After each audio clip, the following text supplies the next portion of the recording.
Okey. Okey.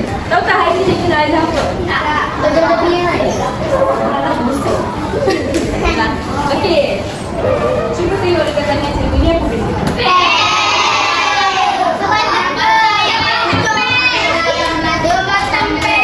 Apa beza pen ni dengan pen marker ni? Lain. Besar kecil.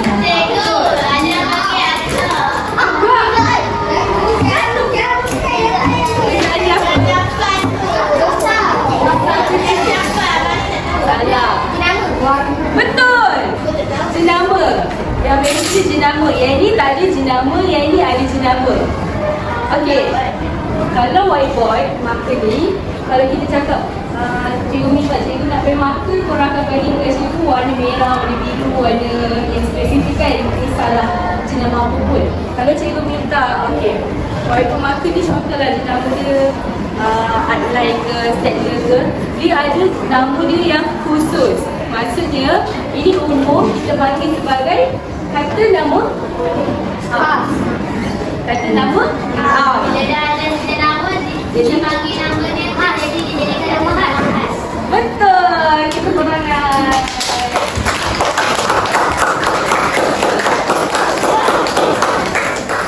Okey. Ini sama je macam kita kat kelas ni. Contohlah kalau cikgu panggil murid ke depan. Kalau cikgu panggil murid ke depan, jadinya semua akan ke depan. Betul? Tak tahu. Dia tak tahu siapa.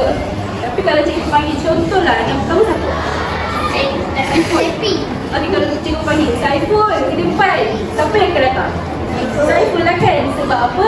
Dia ada nama dia sendiri. Iaitu kata nama khas dia. Dia ada khusus untuk dia sendiri. Kita boleh kenal dia siapa. Berbanding kalau cikgu panggil murid, semua murid ke depan. Jadi murid-murid semua ke depan. Betul?